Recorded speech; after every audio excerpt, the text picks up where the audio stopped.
Alfonso, yo no escucho nada.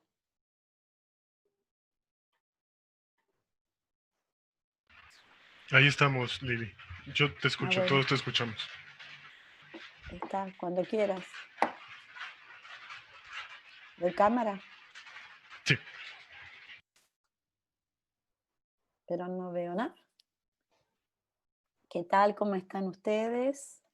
Buenas noches, buenas tardes nuevamente. Estamos acá reunidos para un nuevo webinar. Muy contentos de poder brindar este espacio a todos ustedes.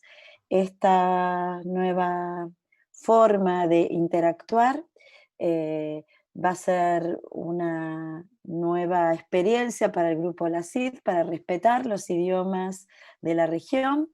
Vamos a tener dos formas de poder escuchar la conferencia de nuestro querido Yesmar, que cada uno puede elegir. Ustedes van a ver donde en el icono de traducción que pueden ver la traducción en español o en portugués. Bueno, nuevamente estamos acá para, como les dije, seguir con estos webinars. Nuevamente agradecer a Octafarma que ha ayudado a realizar estos espacios tan importantes y volver a hablar sobre la comunidad La CID. Por favor, la próxima, donde estamos, como les dije, muy contentos de poder estar nuevamente juntos. La próxima, por favor, Alfonso. Eh, Como saben, después de esta conferencia dada por el doctor Rodríguez Silva II, el 17 de julio, viernes también, vamos a escuchar a la doctora Lorena Regaraz, donde vamos a escuchar algo muy importante para los pacientes de COVID, en la experiencia del uso de plasma de convaleciente en el tratamiento de COVID-19 y toda la experiencia actual. Vamos a continuar, por favor, con el próximo webinar que va a ser el miércoles 29, donde a las 20 horas, donde nuevamente vamos a contar con la presencia de la doctora Cecilia Poli para hablar de algo sumamente interesante, que es la respuesta inflamatoria en niños y adultos frente al COVID.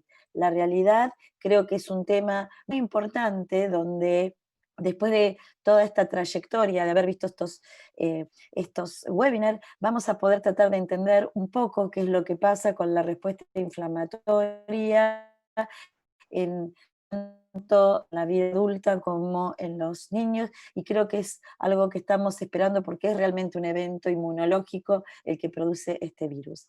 La próxima, por favor.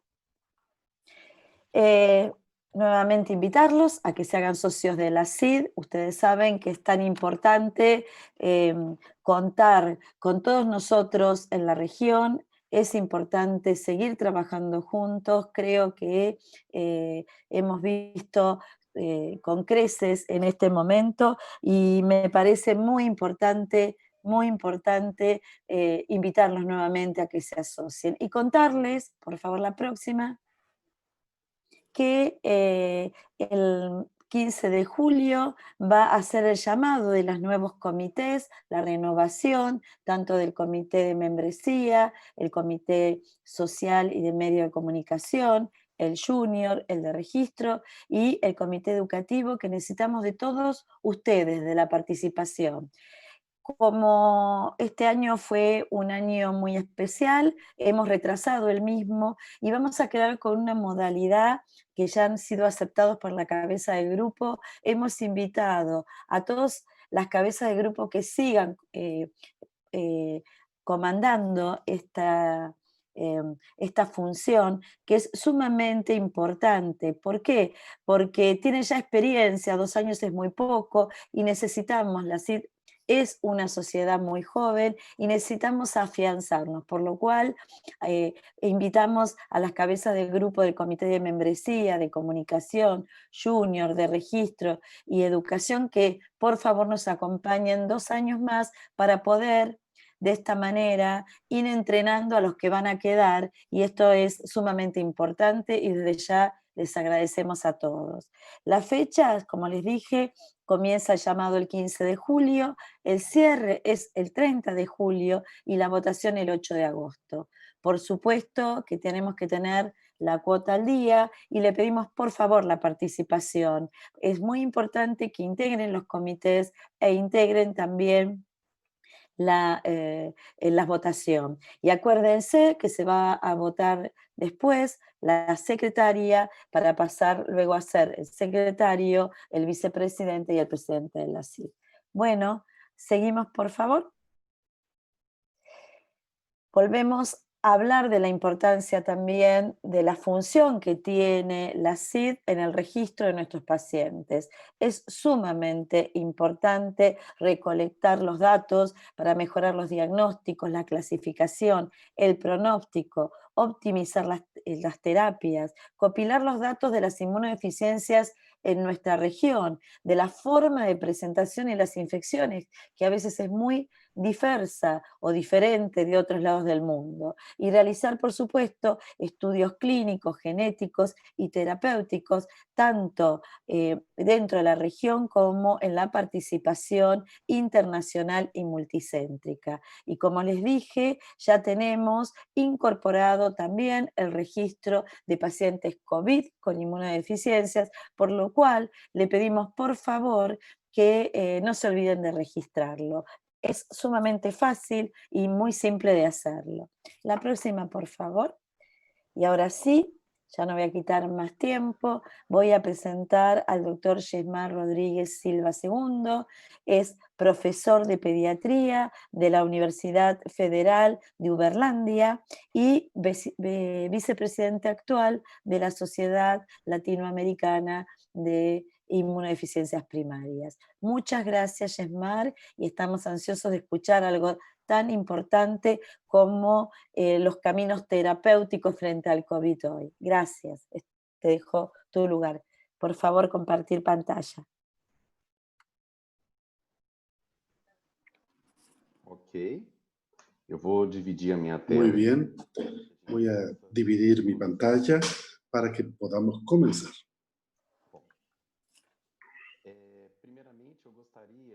En primer lugar, me gustaría agradecer a Liliana y a todos los integrantes de la CID por esta invitación para estar con ustedes y agradecerle a Octafarma, que es nuestro patrocinador esta noche. Estoy muy feliz de estar con la CID porque la CID es la casa del inmunologista, del inmunólogo de Latinoamérica. Quiero invitarlos a todos para que participen, se inscriban. Es una sociedad nueva y vibrante para que nosotros podamos trabajar juntos, cada vez más compartiendo nuestros objetivos. Vamos a hablar un poco sobre COVID para llegar al tratamiento. Es increíble cómo en este corto periodo, desde que surgió realmente COVID-19, el número de publicaciones que hemos visto es realmente importante. La semana pasada yo vi, teníamos aproximadamente 25.408 publicaciones indexadas en PubMed. El día 3 de julio, o sea, una semana después, ya tenemos 27.427. O sea, en una semana se han hecho más de 1.000 publicaciones. Y con estas publicaciones, y en este periodo que pasó, nosotros estamos construyendo un conocimiento alrededor de él.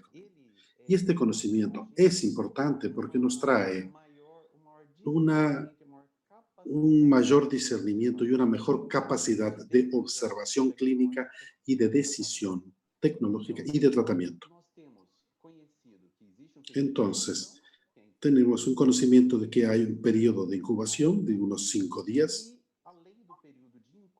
y más allá del periodo de incubación de 5 días, tenemos un periodo en el cual la enfermedad tiene síntomas inespecíficos y luego los síntomas se agravan.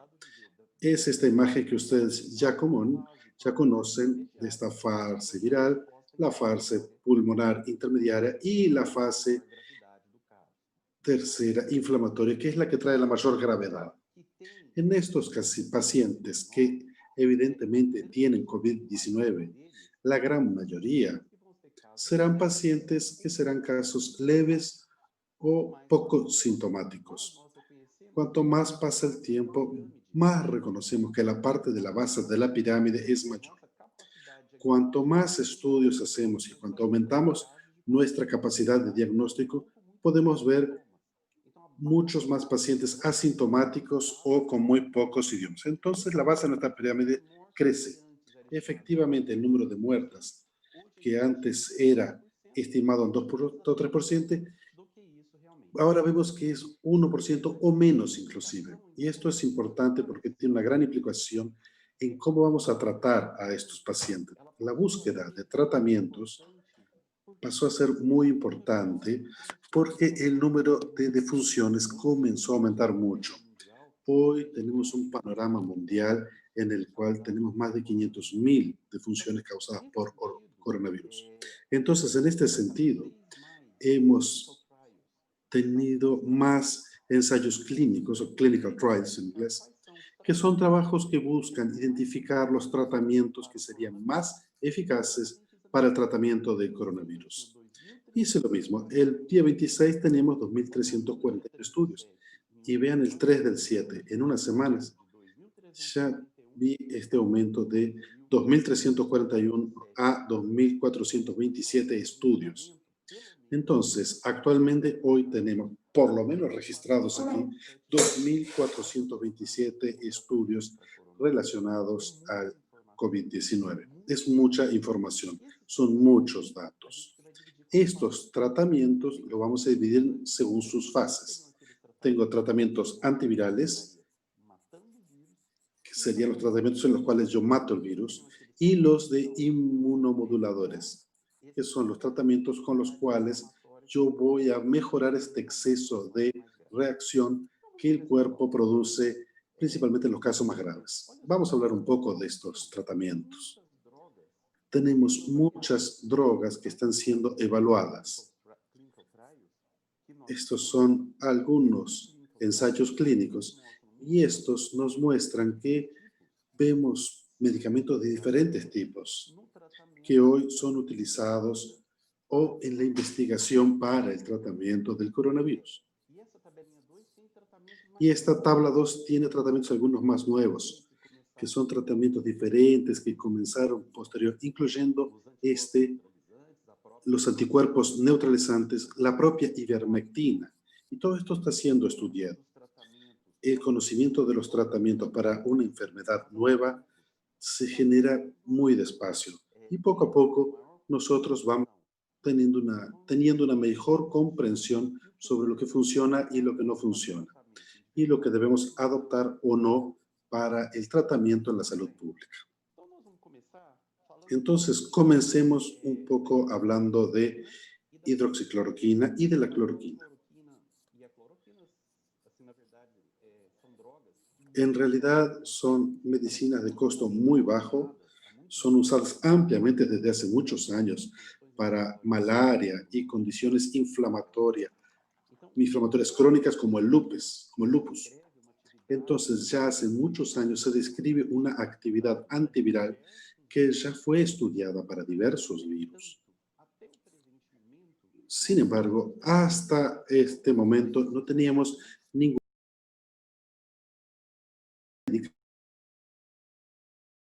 tratamiento contra ningún virus, porque existe una diferencia entre la actividad in vitro y la actividad in vivo.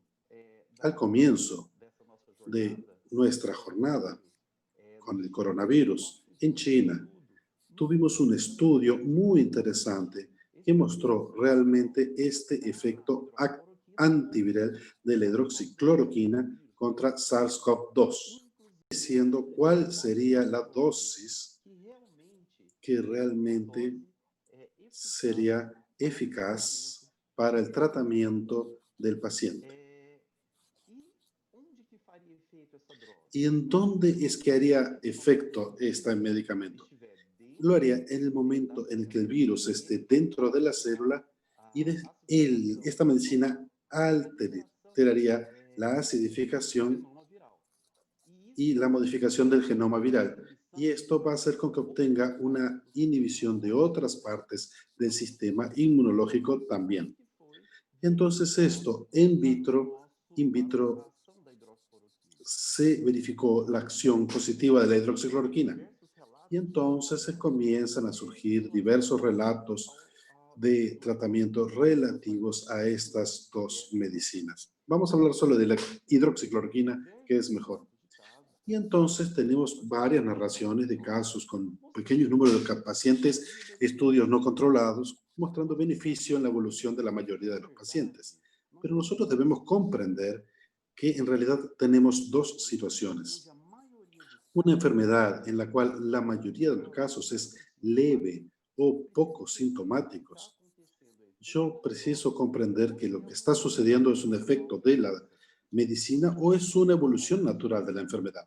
Y por eso hace falta tener estudios antes de que yo pueda usar esto en una gran escala. Sin embargo, varios países adoptaron el uso de la hidroxicloroquina, lo que nos generó una gran cantidad de datos. Si nosotros vemos hoy en el Clinical Trials, tenemos 232 estudios relacionados con hidroxicloroquina y COVID.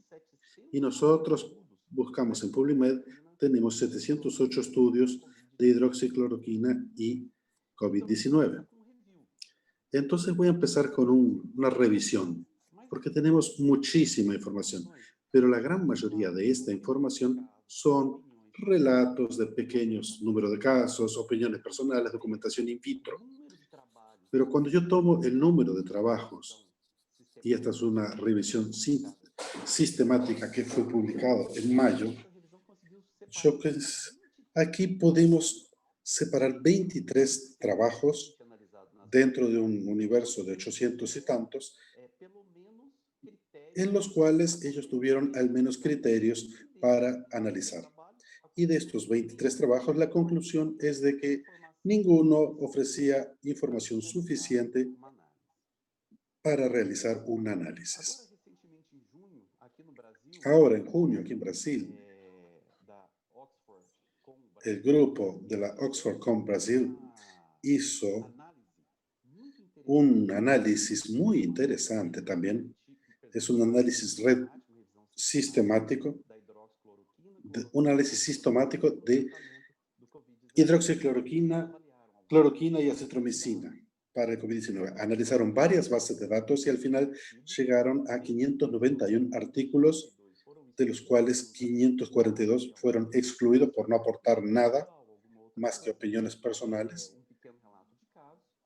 un pequeño relato de casos, etc. Y nos quedamos con 49 estudios, de los cuales 35 fueron descartados por problemas de sus datos. Y nos quedamos con 14 estudios para el análisis narrativa y 10 para el análisis cualitativo. Y estos abarcaron dos puntos importantes. La negativación del virus, si había entre la hidroxicloroquina, la acitromicina y otras formas, y no, nosotros vimos que no existe diferencia en cuanto a la negativización viral, y otro, la mortalidad. A pesar de que la mayoría de los estudios señalan una mejor para los no tratamientos de hidroxicloroquina, de los estudios que fueron calificados, nosotros realmente no hemos notado ninguna diferencia. Ni en la comparación no ajustada, ni tampoco en la comparación ajustada. Bueno, inmediatamente después tuvimos algunos estudios importantes que se publicaron. Este es un estudio estadounidense que evaluó a 1.446 adultos y randomizó a estos adultos por grupos con hidroxicloroquina y sin hidroxicloroquina. Pero esta separación es un trabajo retrospectivo. Ellos los separaron. Unos tomaron, otros no tomaron. Ellos separaron a estos pacientes. Además de separarlos, hicieron un cruzamiento para que los datos pudiesen ser comparados los datos. Entonces tenemos esta tabla aquí en la cual vemos que los resultados son equivalentes. Y al final demuestra que no hay realmente diferencia en el desenlace final, llegando a intubación o muerte con el uso o no uso de la hidroxicloroquina. Aunque ustedes vean aquí, hay una pequeña diferencia. Esto en realidad no tiene significación estadística. Entonces, este es el primer gran estudio que muestra que realmente no existe una diferencia entre tratar y no tratar a los pacientes hospitalizados con hidroxicloroquina. Este es un segundo estudio con una población menor, un estudio de China, publicado una semana después con 150 pacientes, que nos muestra que la negativación del virus o el alivio de los síntomas no tiene diferencias entre el grupo tratado y el no tratado. Tenemos otro estudio, estudio francés de Marsella, una región que ha publicado mucho sobre hidroxicloroquina. Es un estudio que muestra beneficio muy grande en relación al uso de la hidroxicloroquina, tanto en la hospitalización como al desenlace por defunción. Sin embargo, en todo trabajo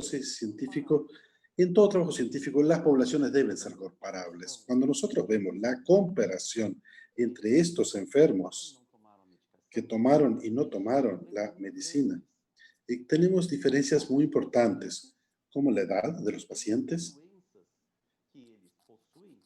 la cantidad de enfermedades previas, condiciones crónicas previas, como también en la gravedad de sus síntomas. Entonces, son poblaciones que no son comparables.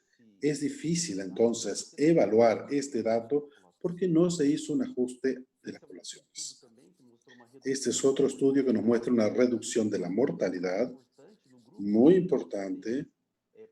Vean, 26% del grupo que no tomó la medicina, 13 de los que tomaron hidroxicloroquina y 20% en el grupo de hidroxicloroquina con acitromicina. O sea, ¿existe algo aquí de diferente? Sí, existe. Pero vean la edad media promedio del grupo 1, 71, y de los que tomaron hidroxicloroquina, 53. Considerando una enfermedad en la cual la edad hace mucha diferencia, este es un dato muy relevante.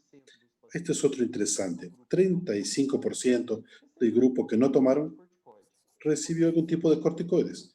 En cuanto en el grupo de cloroquina, casi 80% del grupo que tomó hidroxicloroquina tomaron algún corticoide. ¿Será que es el corticoide? ¿Será que es la hidroxicloroquina? Son preguntas que nosotros tenemos que tener en mente cuando evaluamos el estudio. Después tuvimos otros estudios de recovery, que es un brazo importante del estudio inglés en relación a la hidroxicloroquina, que mostró que no hay diferencia entre usar o no usar esta medicina. También un grupo francés mostró que tampoco existe esta diferencia entre los dos grupos. Entonces, nosotros pensamos que para la prevención, para el inicio, para el comienzo del cuadro sintomático, entonces para la hidroxicloroquina se hicieron estudios sobre la profilaxis. Este es un estudio randomizado que se ha elaborado, donde nosotros tuvimos 414 pacientes que recibieron hidroxicloroquina y 407 que no, entre médicos y personas particulares que tuvieron el coronavirus detectado por PCR, y todos fueron comparados y no tuvimos diferencia alguna en la evolución o confirmación para los que tuvieron o no el diagnóstico de COVID-19 posterior. Otros dos estudios de los cuales ya recibimos la información, que ya fueron paralizados porque tampoco mostraron esa diferencia, uno de la Universidad de Pensilvania y otro del Hospital Pujol en España, mostrando que no hay diferencia. Tenemos que esperar por los datos. Y con todo esto, el día 17 de junio, la Organización Mundial de la Salud, tomando en consideración estos datos y los datos de lo que esta organización ya está haciendo que tiene el nombre de Solidaridad, más su brazo francés, es cuando opta por detener los estudios que utilizan hidroxicloroquina y ya no recomendar su uso. Esto luego es acompañado por la FDA. La FDA revoca la autorización de emergencia para la cloroquina e hidroxicloroquina. La agencia europea relata que también debería ser utilizado solo en condiciones especiales, como la manutención de los estudios clínicos que ya están en curso. Y hay personas que comentan mucho sobre la India. Inclusive la India ya ha hecho una recomendación sobre el uso, que se use con cuidado la hidroxicloroquina. Y en Brasil, el día 25 de junio, el Hospital Albert Einstein, que es una de las principales instituciones en Brasil, también recomienda que ya no se utiliza la hidroxicloroquina en pacientes internados. Y por otro lado, el Ministerio de la Salud de Brasil recomienda el uso incluso para pacientes con síntomas leves, la indicación de cloroquina con acitromicina o hidroxicloroquina con acitromicina, tanto los síntomas leves o los intermedios, porque en los graves solo la hidroxicloroquina, que es el mayor efecto que podemos obtener. Entonces, el mayor conocimiento que hemos construido hasta hoy es este, y lo que nosotros podemos decir es que necesitamos esperar más estudios para confirmar lo que realmente, lo que estos trabajos nos podrán decir, pero ya tenemos una base de información interesante que nos puede ayudar a tomar las decisiones correspondientes sobre usar la hidroxicloroquina para el tratamiento o no. Otras medicinas que pueden ser utilizadas. Tenemos otros estudios en curso, como Remdesivir, que es una medicina antiviral, fue concebida para el ébola y ya había mostrado previamente una actividad contra el MERS, que es también un coronavirus, pero una actividad in vitro. Hoy tenemos 35 estudios con Remdesivir y COVID que están colocados aquí en Clinical Trials. Nosotros no tenemos tantos resultados como para hidroxicloroquina. Algunos estudios interesantes. Este es un estudio publicado en Lancet. Tenemos un estudio con pacientes, 155 pacientes en el grupo de tratamiento y 78 en el grupo de placebo. Entonces muestra que no existe una diferencia importante en la mejoría de los pacientes. Los pacientes mejoran de forma similar. Hay una pequeña diferencia en el tiempo. El paciente lo que tiene es una menor estancia en el hospital. Este otro estudio publicado en mayo, ya con un número mayor de pacientes, estamos hablando de 541 con Remdesivir y 522 en el placebo, nos muestra que tampoco hubo una diferencia importante en los resultados, ni en el oxígeno, ni la ventilación mecánica, ni cuando yo hago una sumatoria general de todos. Sin embargo, la cura siempre llega antes. Y esto nos muestra que los pacientes que usan Remdesivir tienen una recuperación más rápida, un menor tiempo de hospitalización en relación a los pacientes que no lo usan.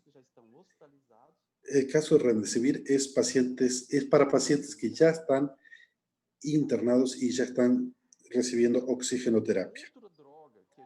Otra medicina que tenemos disponible y algunos estudios es Lopinavir y Ritonavir. Esta es una medicina utilizada para el HIV, es un inhibidor de la proteasa y ya hicimos 2 estudios retrospectivos mostrando un discreto beneficio para el SARS-CoV-1, del cual tuvimos una epidemia hace unos años atrás. Quedó restricto en Asia, pero allá hubo bastantes casos. Esta es una medicina que teóricamente ya tiene un antecedente con 77 estudios actualmente en curso en Clinical Trials, ni uno está completo. Y de estos estudios vamos a ver el más importante, que es este hecho en China al comienzo del brote, donde comparamos un grupo que utilizó 95 pacientes contra 99 en el grupo de tratamiento, 100 en el grupo que no recibió tratamiento, solo el tratamiento normal, mostrando que los grupos son totalmente ecualizados. Eso muestra la tabla y el resultado final, efectivamente, los pacientes tienen la misma evolución.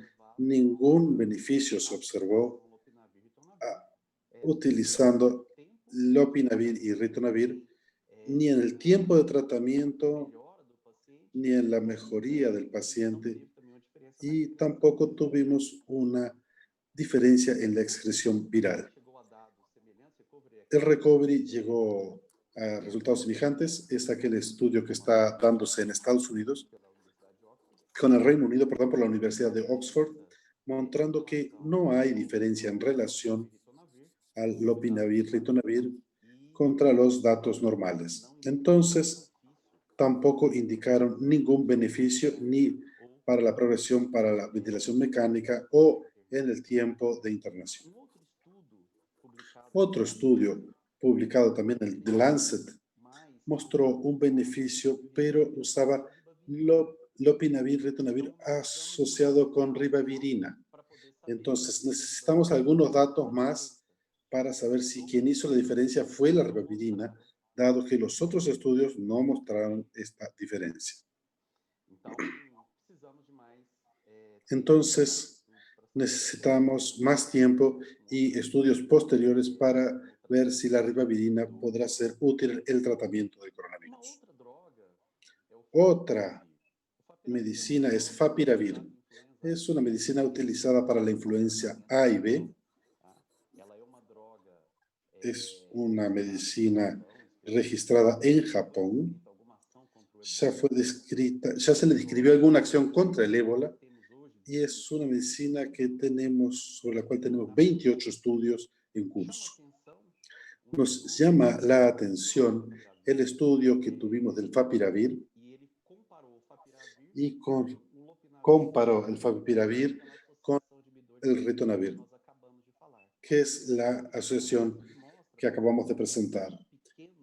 Y vemos que, aunque es un estudio muy pequeño, muestra ahí sí una mejoría significativa.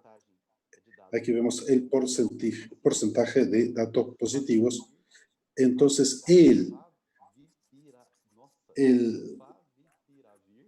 paciente que usa favipiravir finalmente tiene una mejor evolución y más rápida en relación al otro grupo de lopinavir, y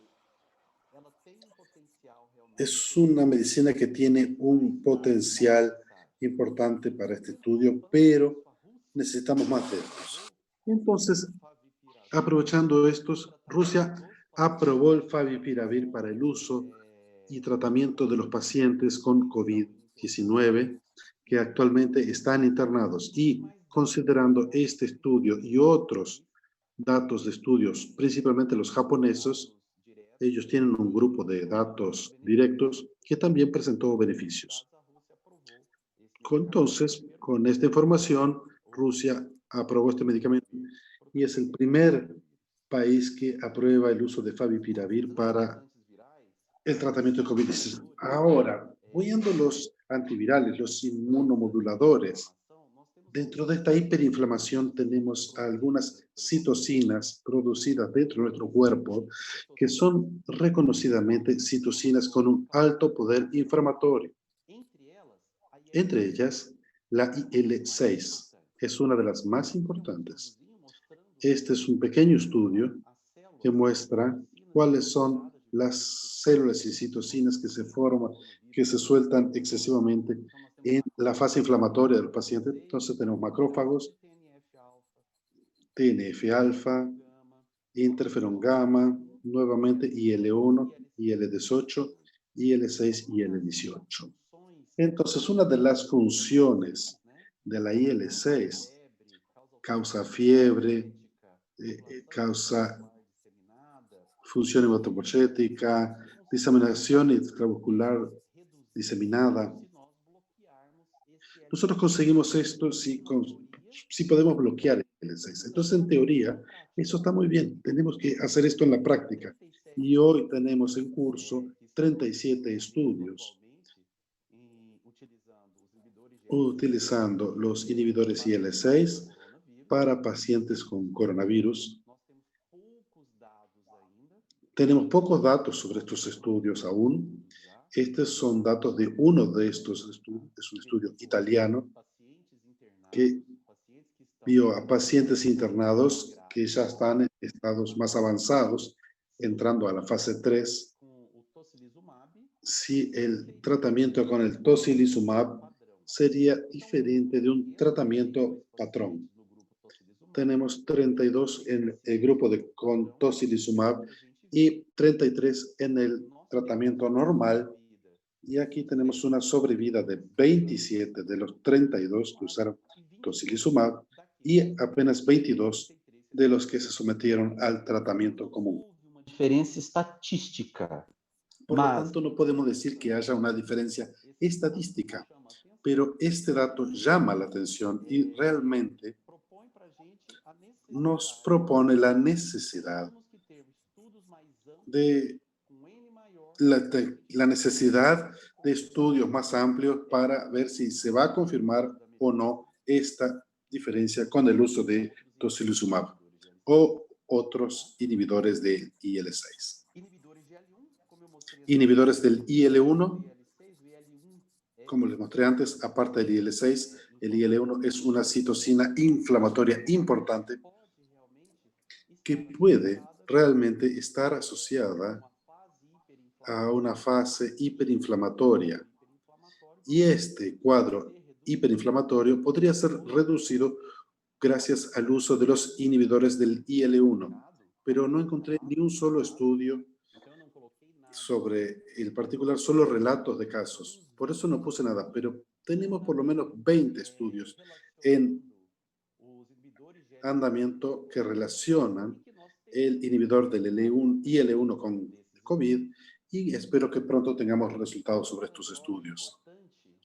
Otra medicina importante que ha sido evaluada mucho son el sistema JAK-STAT, que es uno de los principales disparadores intracelulares que intermediarán el proceso inflamatorio, muy estudiado por nosotros en la inmunología, en las inmunodeficiencias, y hoy tenemos 8 estudios relacionando a los inhibidores JAK con el coronavirus, siendo que de estos estudios, uno de ellos vale la pena que lo comentemos, es un estudio randomizado también, realizado en China también, un pequeño N, 21 en el grupo de control y 20 en el que usó ruxolitinib, que son grupos comparados. Y este estudio nos mostró una diferencia pequeña que no fue considerada como estadísticamente relevante tanto en la mortalidad como en el tiempo. Y la idea es que estudios con N mayor pueden mostrar alguna diferencia más importante. O sea, que existe una diferencia estadística. Entonces, para este tipo de medicinas también parece ser promisora para el control realmente de la fase inflamatoria, pero necesitamos más datos que todavía estarán por llegar. Otra droga utilizada para esta fase son los corticosteroides. Tenemos más de 46 estudios de corticosteroides relacionados a COVID. Y un estudio nos llama mucho la atención, que el estudio Recovery es un estudio mayor, es un brazo de aquel estudio inglés.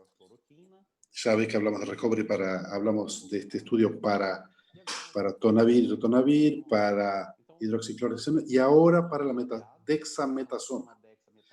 Entonces ya hubo un estudio detallado para estos pacientes hospitalizados. ¿Y qué nos llama la atención en este estudio? Es un estudio que mostró que hubo un beneficio en cuanto a la mortalidad y en el alta de pacientes. Entonces, el grupo que usó dexametasona realmente tuvo un índice menor de mortalidad y una mayor alta hospitalaria en 21 días. Cuando vemos los datos parece que es una diferencia muy pequeña, pero es estadística. Cuando nosotros analizamos el estudio de una forma más interesante, que es dividiendo a los pacientes que usaban oxígeno, de los que no usaban oxígeno, de los que estaban en ventilación mecánica, vemos que el beneficio mayor es para los pacientes que están necesitando oxígeno. Entonces, ofrecer corticoides a los pacientes que no necesitan oxígeno no presenta mejora. Pero cuando yo veo el desenlace, no de las altas, sino el desenlace de la ventilación mecánica invasiva o muerte, sin el corticoide es incluso mejor, pero en el paciente ya con oxígeno, el corticoide presenta un beneficio mayor. Entonces, el beneficio mayor de esta medicina es para los pacientes internados que tienen necesidad de una terapia con oxígeno. Este es otro estudio también del uso de los corticoides precoz en los pacientes hospitalizados con COVID. Aquí todos los pacientes recibían oxígeno al menos 4 litros por minuto. Eran pacientes un poco más graves y incluso con estos pacientes el corticoide mostró realmente una diferencia con una mortalidad de 13 de grupo contra uno de 26 contra el grupo que no utilizó corticoides. Muy bien. Entonces, en cuanto a los corticoides, nosotros estamos muy tranquilos de que los pacientes internados, los que requieren oxigenoterapia, para ellos sería una opción terapéutica si nosotros, que somos alergólogos, inmunólogos, con seguridad la gran mayoría ya estaban usando por la propia experiencia que tenemos con el uso de corticosteroides en este tipo de enfermedades pulmonares inflamatorias. Otro punto que sobre que parece que tampoco hay mucha duda es el uso de anticoagulantes. Los anticoagulantes en pacientes graves hospitalizados realmente ayudan a prevenir la coagulación intravascular diseminada. Entonces, pacientes hospitalizados que tienen riesgo de trombosis, podemos recomendarlo. Vemos un guideline interesante que el COVID se comporta como otras enfermedades también. Muy bien. Y otras drogas, tenemos otras drogas que han llamado mucho la atención a su uso, principalmente en América Latina. La ivermectina y la nitazoxanida. En Brasil la llamamos nita. Y estas son medicinas que están siendo utilizadas ¿para qué? Para vermífugos, como vermífugo, para los vermes. Se usa en Brasil y en América Latina. También son utilizadas para algunos ectoparásitos. En cuanto a la nitazoxanida, no tenemos ningún estudio que nos pueda llamar la atención. Ninguno. Tenemos 14 estudios en curso, pero ninguno ya pronto, ya terminado. Es difícil encontrar una relación entre todos, pero tenemos estudios en curso para que podamos verificarlo. En cuanto a la ivermectina, ya tenemos más datos, entonces voy a perder un poco de tiempo sobre ella, porque en Brasil, en Perú, en Bolivia y en otros países, República Dominicana y otros países de América Latina, se está hablando mucho sobre la ivermectina. Es una medicina de bajo costo, es un antiparasitante del amplio espectro que tiene una función muy importante en el mundo, realmente cambió la forma de tratar la fluorosis. Entonces, los inventores de la medicina, los inventores ganaron un premio Nobel. Es una medicina realmente fantástica. Inicialmente fue diseñada para endo y exoparásitos, tiene alguna función antibacterial y fue descrita una acción antiviral in vitro.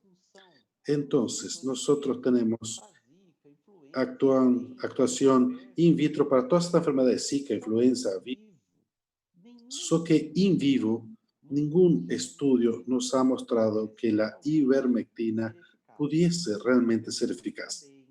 Entonces tenemos estudios para dengue, para HIV, para Zika, que nos muestran que aunque es eficaz in vitro, en vivo no tiene relevancia.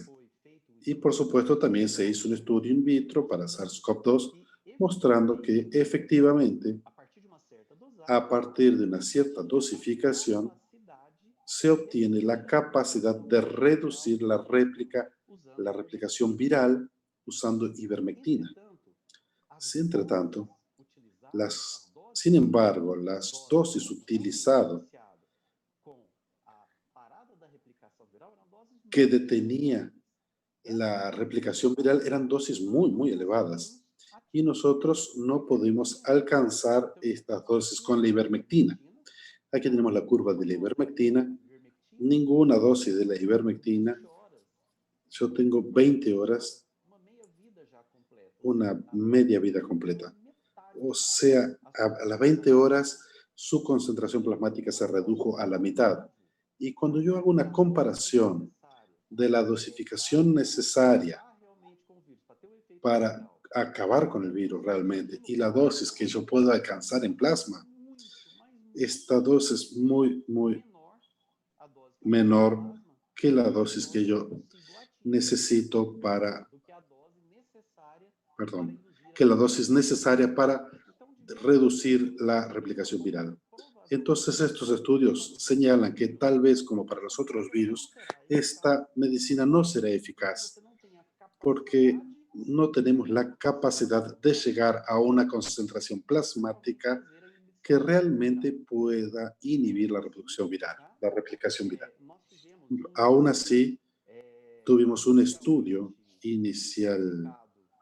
inicialmente fue publicado a comienzos de abril, que fue retratado por el mismo grupo de Sufifir, que tuvo sus estudios retratados, que nos muestran un beneficio absurdo con el uso de la ivermectina.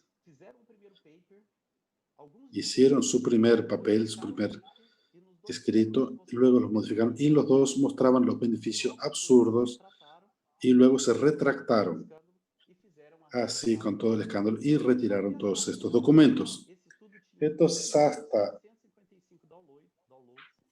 hasta que los retiraron, tenían 15.600 downloads y 89.000 visualizaciones de resolución, hasta que se retiró el 28 de mayo.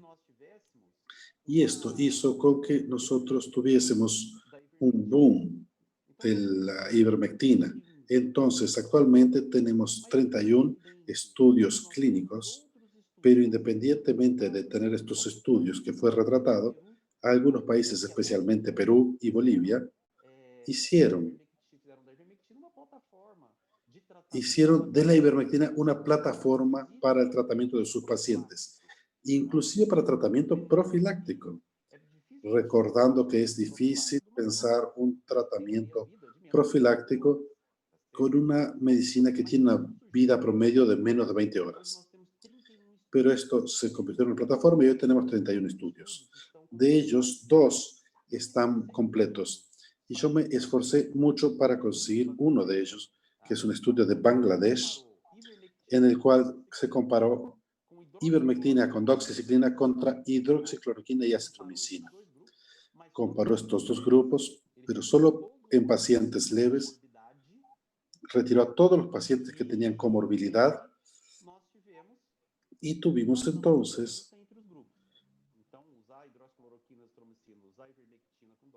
Y poca diferencia entre los dos grupos. Entonces, usar un grupo u otro realmente no presenta diferencia a nivel estadístico, ni en tiempo de recuperación, ni en la duración de los síntomas. Esto todo para casos de COVID. Tenemos otro estudio. Los dos están en preprint. Ninguno de los dos fueron revisados por los pares, que es el estudio ICON, que es un estudio hecho en Florida. Y este estudio nos muestra una menor mortalidad de la ivermectina 15 con el grupo de control 25, una diferencia pequeña pero positiva de 0.03. A nivel estadístico esto es muy pequeño. En los pacientes graves tuvo una mortalidad incluso mayor también.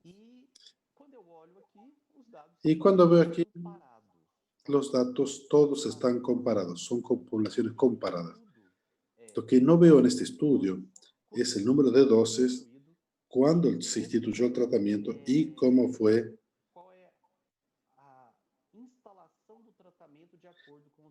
y cuál es la instalación del tratamiento según los grupos. Entonces, es algo que yo todavía no tengo respuesta ni claridad sobre este estudio. Es un estudio, por supuesto, que es inicial. Vamos a necesitar estudios adicionales y tenemos algunos en curso. Tenemos 31 estudios hoy en curso sobre ivermectina relacionada a COVID. Muy bien. Creo que ya vimos todo esto y me gustaría hacer algunas consideraciones finales. Hoy tenemos el COVID-19 como una enfermedad emergente, nueva. El impacto de esta enfermedad ha sido enorme, tanto en términos de enfermedad de la población, en términos socioeconómicos, y la búsqueda por tratamientos ha sido muy amplia y bastante controvertida también, conduciendo a una controversia muy grande, a disputas profundas. No tenemos todavía un tratamiento que sea eficaz. Algunas medicinas que surgieron como solución de los problemas deben ser evaluadas con mucha calma.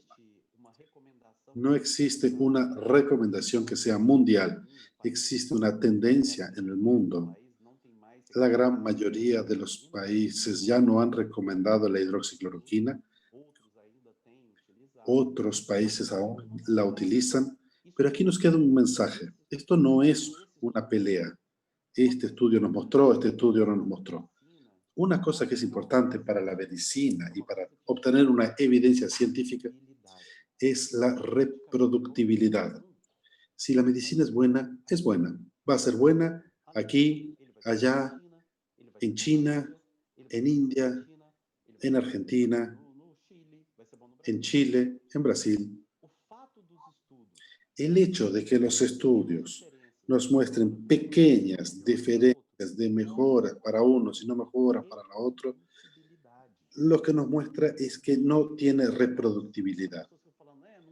Independientemente de que la gente nos dice que no tenemos tiempo para hacer un estudio doble ciego controlado, si los estudios que tenemos hoy de buena calidad muestran esta diferencia, lo que pasa es que no tenemos reproductibilidad. Y esta es una señal de alerta muy importante sobre la eficacia de esta medicina. Difícilmente, si no se puede reproducir, será eficaz. Otra cosa importante, ¿quién realmente necesita una medicación precoz? Ya que un alto número de pacientes evolucionan con una forma leve de la enfermedad, ¿será necesario tratar a todas las personas? ¿O solo tratar a las personas que están en el grupo de riesgo? O sea, tenemos que definir esto. ¿A quién voy a tratar? Algunas medicinas son más provisorias que otras. No significa esto que sean mejores. Desde mi punto de vista, el favipiravir es una medicina que, por lo menos el estudio mostró una promesa. En la fase de modulador necesitamos más estudios de IL-6, IL-1 y los JAK. son medicinas que pueden ser realmente promisorias. Y los corticoides ya han mostrado que son prometedores, principalmente en los pacientes que necesitan una terapia de oxígeno. Es muy importante que nosotros podamos tener otra visión. Las medidas de aislamiento deben ser recomendadas. Si nosotros no tenemos un tratamiento eficaz, es importante continuar con las medidas de aislamiento. En Brasil y muchos otros lugares se ha hablado de lo que se hace en África, se hace en Asia, porque tienen menos. Yo entré en el Ministerio de Salud de varios países de África y de Asia y ellos no usan medicinas en su tratamiento, en los cuadros leves, solo para los pacientes internados. E incluso los pacientes internados, la mayoría no recomienda ninguna medicación específica, solo tratamiento de soporte. Lo que están haciendo mucho y hacen bien son las medidas de aislamiento. El uso de la máscara es importante en la limpieza de las manos y que todos cuidemos el bienestar mental. El aislamiento efectivamente es muy importante. En este momento que estamos viviendo es muy importante. No podemos dejar de hacer hincapié en esto. No estoy diciendo que vamos a cerrar los comercios. Las actividades que realmente son actividades esenciales deben ser ejercidas.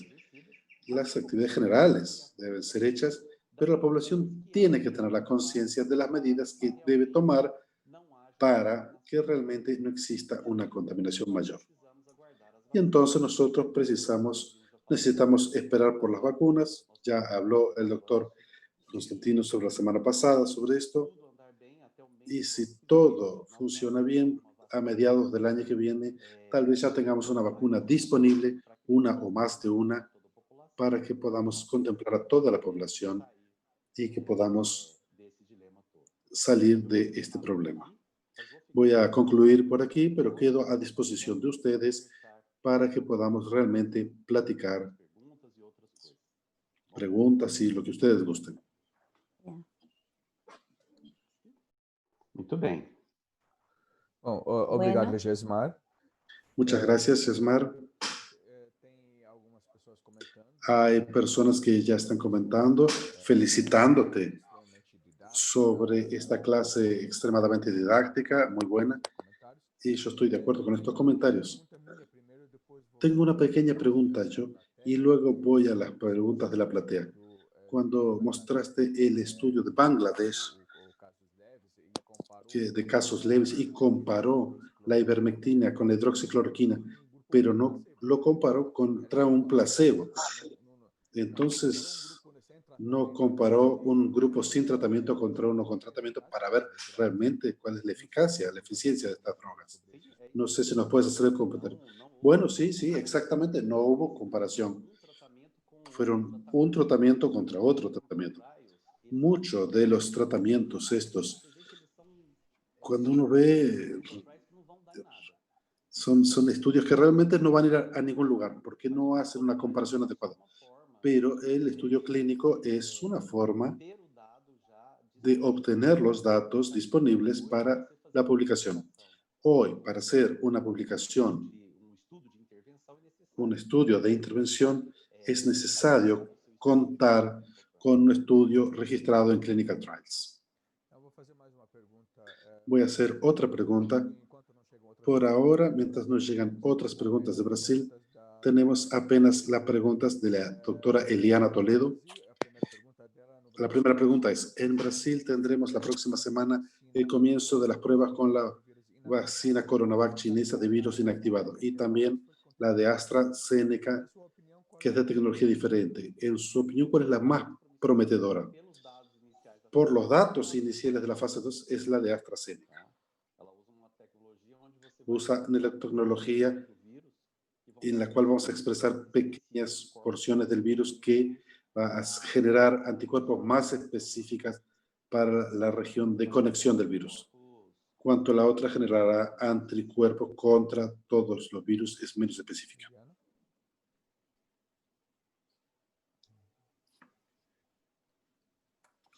Eh, em espanhol? Hay una en español, sí. ¿En qué momento sería ideal para iniciar la terapia inmunomoduladora una vez que está establecido el cuadro o antes? Então, a Please, can terapia you... imunomoduladora, Entonces, en cuanto a las inmunomoduladores, serían utilizadas en el momento en el que el paciente está empeorando su cuadro inflamatorio. En ese momento en el que necesita oxígeno en dosis altas, él está, los estudios AT para el curso de estas drogas inmunomoduladoras son de un costo bastante elevado. Solo están en pruebas en este momento. Entonces es difícil para nosotros utilizarlas antes porque son medicinas que realmente son muy caras y uno no sabe cuál es el paciente que podrá evolucionar en este cuadro. A partir del momento que uno tiene un paciente entrando en un proceso inflamatorio muy grande, cuando los marcadores inflamatorios suben mucho y necesitando altos índices de oxígeno, es el momento para entrar con los inmunomoduladores. Hoy el que tenemos de bases es el corticoide, pero tenemos pacientes que han necesitado más que esto para su recuperación. Mais uma pergunta. Yo quiero agregar algo antes de otra pregunta, es que hay algunas publicaciones sobre la nanquirra, que es antiinterleuquina 1, sobre todo en Italia, donde la utilizan en vez de vía subcutánea, en vía endovenosa, con bastante buen pronóstico. Es mucho menos publicaciones que con el tocilizumab, pero bueno, es algo que debemos estar atentos. Y como dijo Yesmar, hay que tener muchísimo cuidado económico, por lo cual es más fácil para nosotros en la región pensar en la dexametasona, los corticoides, y quizás aquellas personas o aquellos lugares donde puedan ser aportados los inmunomoduladores, bueno, será porque económicamente no se puede utilizar tanto. Sí. Bueno, otra en castellano, ¿va? ¿Qué opinión te merecen los anti-TNF?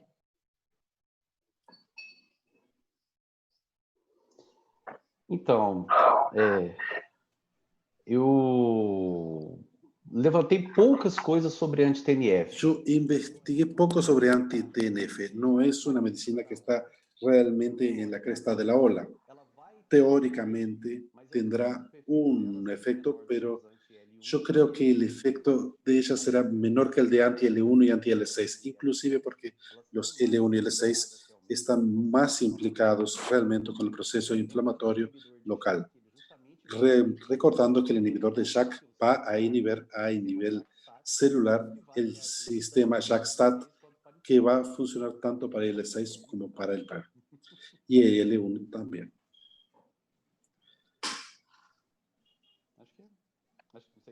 Creo que eso, no sé si eso responde. ¿Y otra? Sí. Português? Português.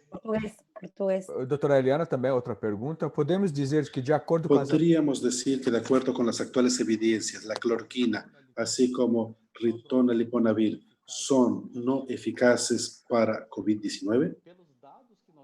Por los datos que tenemos hoy, sí. Aunque algunos estudios planteen que existe una mejora, es realmente muy pequeña y no se observa en la mayoría de los estudios. O sea, no hay reproductibilidad del estudio. Yo diría que sí, sí, no son eficaces. Un capítulo que podemos ya pasar, cerrar. La hidroxicloroquina para EMA, para FDA, para la OMS y para otras organizaciones del mundo ya es historia del pasado. ¿Y cómo podemos explicar las diferentes respuestas de anti-IL-6 para pacientes en la fase hiperinflamatoria de COVID-19? No, pero los estudios no mostraron diferencias. Son pocos estudios controlados, comparativos que nosotros tenemos. Entonces, la respuesta fue buena para la mayoría de los pacientes que utilizaron el anti-IL-6. Sin embargo, los estudios que tenemos hoy son muy limitados. Yo me limité a colocar estudios que tenían un mínimo de patrón de control, porque es realmente muy difícil evaluar una medicina sin hacer una comparación. Yo tengo que tener por lo menos una comparación histórica. Entonces, yo no tomé los relatos de caso, porque muchos son relatos de caso de uso con mejoras. O sea, vamos a salvar pacientes que estaban muy mal usando un anti-IL-6. Pero son relatos puntuales que yo preferí no colocarlos aquí en el debate. Voy a decir algo. Quizás donde está más claro es en el Kawasaki-like en niños, donde se empieza con gamma, globulina y a veces fracasa, y la segunda instancia es utilizar los biológicos, tanto el tocilizumab como el ananquirra, donde ahí hubo mejor respuesta porque muchos niños no responden en la forma tradicional a la gamma globulina en altas dosis. Entonces, como línea, aunque son pocos casos, pero en ellos la respuesta fue más importante y más clara, hay que tenerlo en cuenta. Y en los adultos, además del costo, como hablábamos con Yesmar, lo importante es la sobreinfección, que realmente eso sí se ha visto en los trabajos, donde uno de los problemas es la sobreinfección y la asociación de diferentes antibióticos en ese caso, ¿no? Otra pregunta es, ¿qué opinas del uso de inmunoglobulinas?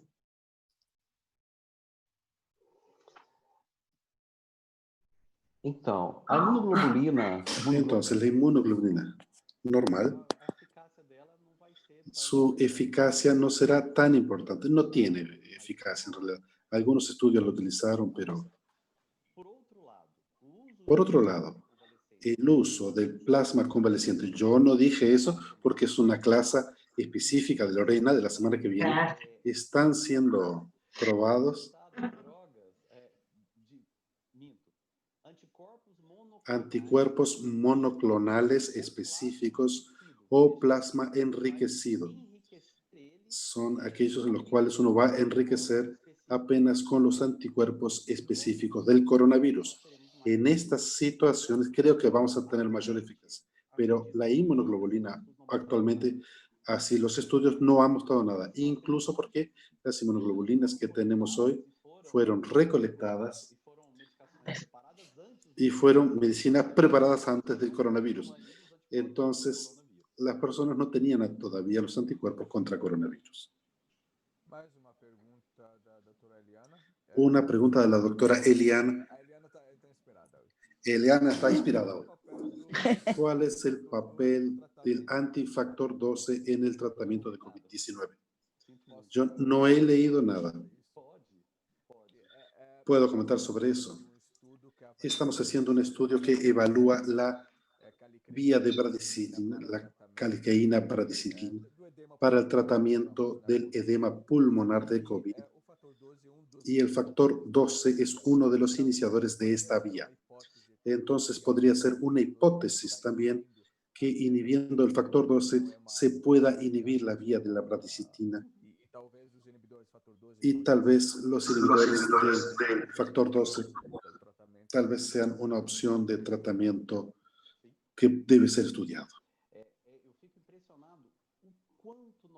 Me impresiona cuántas medicinas tenemos que se están testando, que se están investigando. Tenemos todo tipo de droga, no es posible alcanzarlas a todas. Creo que en este momento vale la pena hacer las pruebas, pero de una forma organizada que busque demostrar los resultados antes de hacer el alarde de que se ha hecho ya con otras medicinas.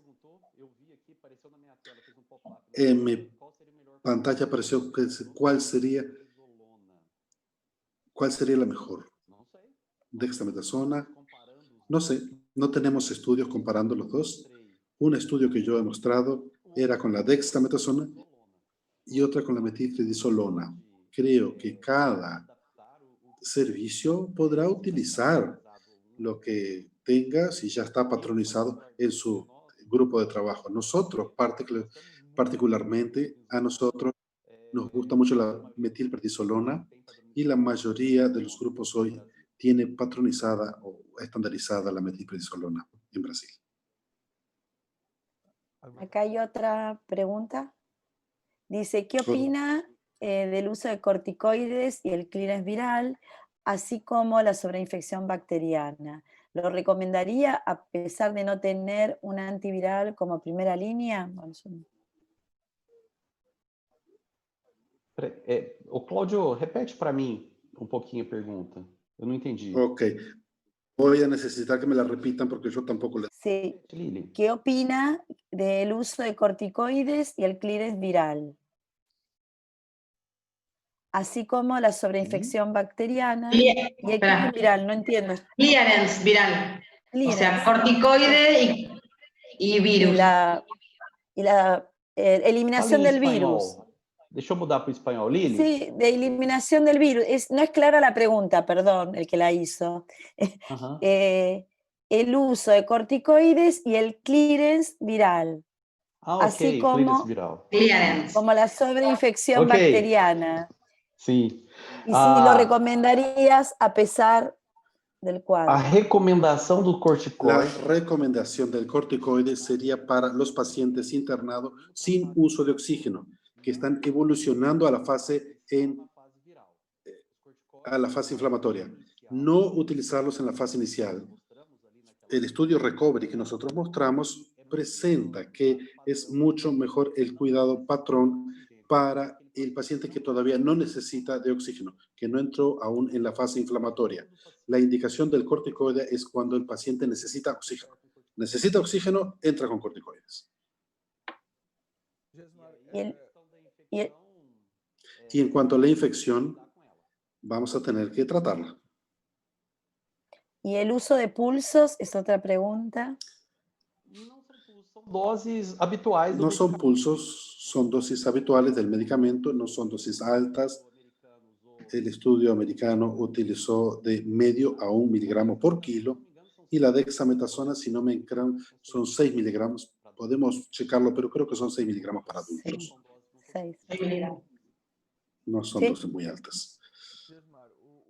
A pergunta, o papel do anticorpo monoclonal. El papel del anticuerpo monoclonal para el tratamiento de COVID-19, y ya lo voy a juntar con otra pregunta. Já são conhecidos alguns Y ya conocemos indica reinfecção. algo que indique la reinfección. Então, até hoje, Entonces, hasta hoy, não temos nenhum paciente, nosotros no tenemos ningún paciente infectado, mas nós temos tempo curto de doença. pero tenemos un tiempo corto con esta enfermedad.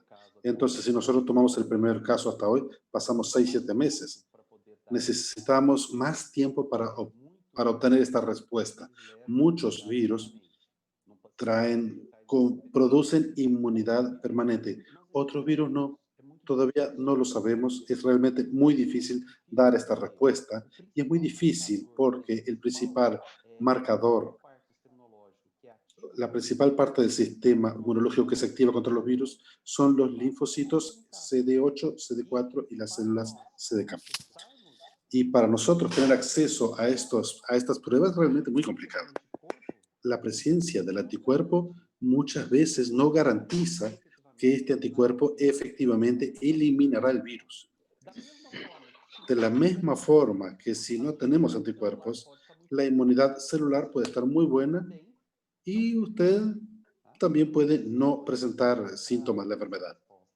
Es muy temprano todavía para obtener esta respuesta. Necesitamos más tiempo. Desculpe, não lembro.